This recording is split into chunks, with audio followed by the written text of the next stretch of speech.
morning and welcome to Rising. We have a great show for you to start off your week. And I'm joined, of course, by Batya Ungar-Sargon on Mondays. Wonderful to see you again, Batya. It's so great to see you, Robby. Good morning. Well, let's get right to it. What's our big story of the day? So the U.S. military has shot down a, quote, unidentified object over Lake Huron under orders from President Biden yesterday. The object, which was cruising at about 20,000 feet, showed no indication of having surveillance capabilities. However, military sources told ABC News that the decision was made out of a, quote, abundance of caution. Military jets have now downed 4 flying objects, 4 in U.S. airspace in just 8 days, an unprecedented peacetime escalation. A NORAD official told reporters that part of the reason for the repeated shootdowns is a, quote, heightened alert following the Chinese alleged spy balloon that emerged over U.S. airspace late last month. So the military has declined to release any additional details on these unidentified aerial objects. However, F-22 pilots who shot down one such object over Alaska last week complained it, quote, interfered with their sensors, according to Insider. Meanwhile, lawmakers are slamming President Biden over the apparent spiral in U.S. policy. Montana Congressman Steve Daines, who received word from the Defense Department that a flying object was spotted over his district over the weekend, tweeted, quote, the lack of communication from the Biden administration regarding the closing of Montana airspace last night and the recent shootdowns that took place over Alaska and Canada, unacceptable. He continued, without information, the public and media are left to rely on leaks, speculation, and worst of all, disinformation from foreign governments. So what do we make of this, Batya? More spy balloons or something of that rough size over our in the airspace of the U.S. being shot down? Now, I understand what they're saying. They're saying that, look, the Chinese spy balloon was a pretty unusual situation, and now because of that, we're on high alert. We're alarmed, so we're paying, I guess, more attention to objects that are passing over U.S. airspace. And so the fact that they're identifying so many more right now might just be a sign that they're actually tracking them more right now, which then raises, I guess, the specter that this is actually pretty standard. We're just not usually paying attention to it.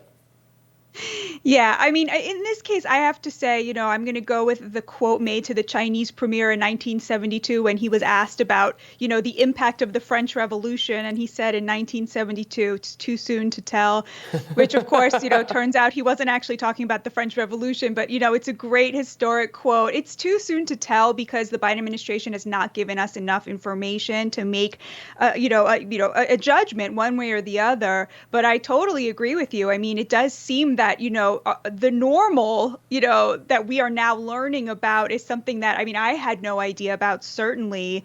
So being on higher, alert, more vigilant because of this Chinese spy balloon, the alleged Chinese spy balloon, is sort of letting the public in on information that, we didn't really have before. So it's going to be really interesting to see what we're going to be able to make of all this when we have more information. Yeah, assuming we ever do actually get more information, we being the American people, because there's nothing the federal government loves more than just routinely keeping secret all of this kinds of stuff, and then they get a classified designation, and then I guess they end up in boxes in former political figures or current political figures' garages and cars and et cetera. But the government has just been famously not transparent about any of this stuff. There are so many examples of, airmen see, pilots see stuff that doesn't make any sense to them. They pick it up on their radars that they can't explain.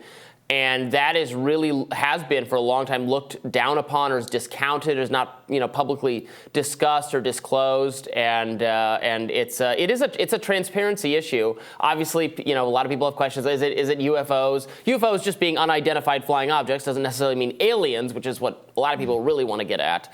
I remain pretty skeptical on all those fronts. But I'm not skeptical at all about the government's conscious decision to mislead the American people, just routinely keeping things classified for no good reason. And that seems to be another case of what was occurring here. So now we're all paying attention. People actually saw the spy balloon. They're outraged. They want answers. Hopefully they'll get some.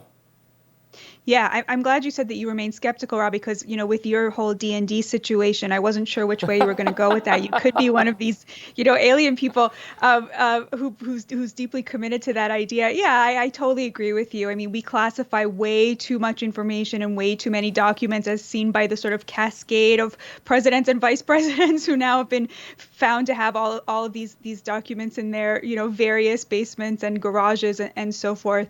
So I could not agree with you more about that point. There are a lot of things that the American people really deserve to know about. I will say this is definitely not at the top of my list of priorities in this moment. I think, the last week, a lot of Republicans made a lot of hay of how, the Biden administration waited a few days to shoot down the balloon until what they considered more safe, until it was over water, as opposed to, Alaska, famous for having so many people.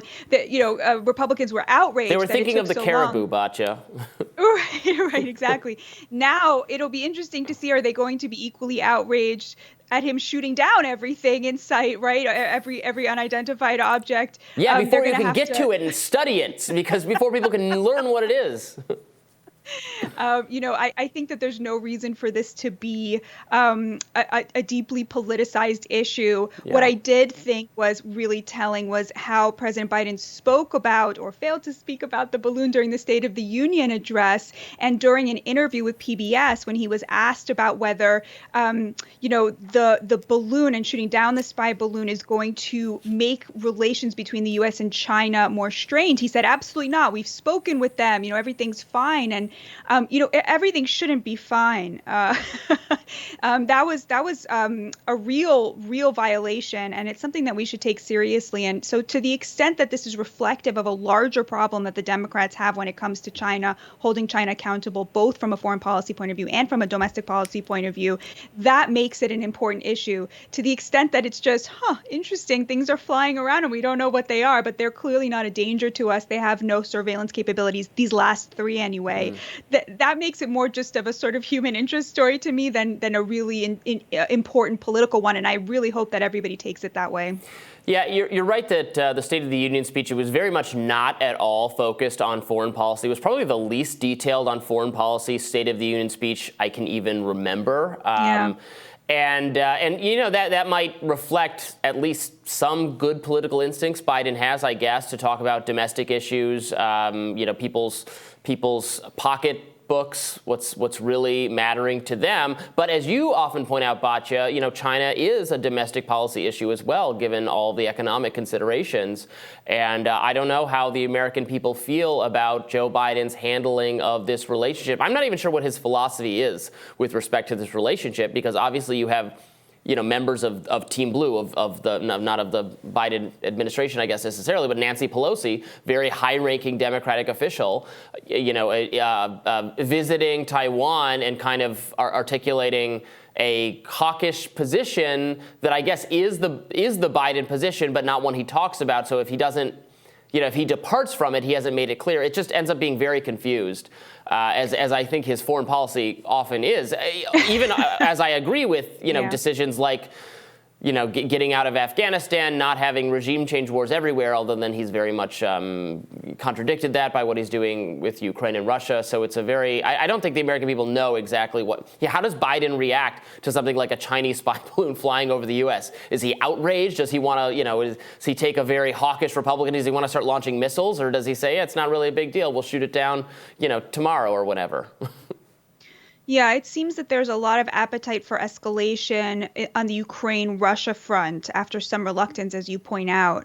But when it comes to people who seem to be attacking us, there's very little appetite for taking a stand on that front. I will just mention, Robby, that the White House initially, there was reporting that they opposed Nancy Pelosi's visit to Taiwan. And even there, I mean, I think that was, it was an interesting situation, because visiting Taiwan is not like saying we're going to take a strong stand against China on behalf of Americans, right? That is not an America first position, right? It is sort of hawkish vis-a-vis China, but on behalf of another country.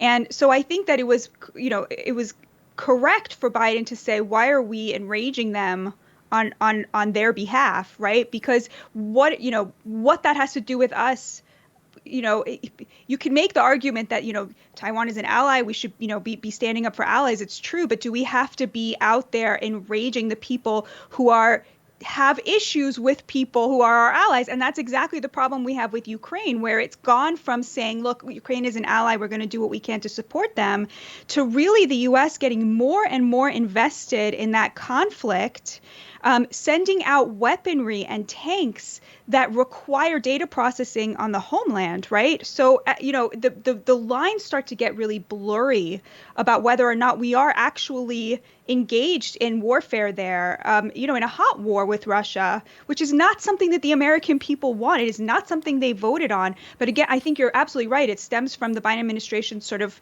ambivalence when it comes to all of these different foreign policy questions. Well, we'll keep watching the skies, and we're going to talk about this a little bit later with an actual expert, so you'll definitely want to watch that. We'll also have a couple thoughts to express on the Super Bowl, the commercials, the game itself, and of course the halftime show. Stay with us, more Rising right after this.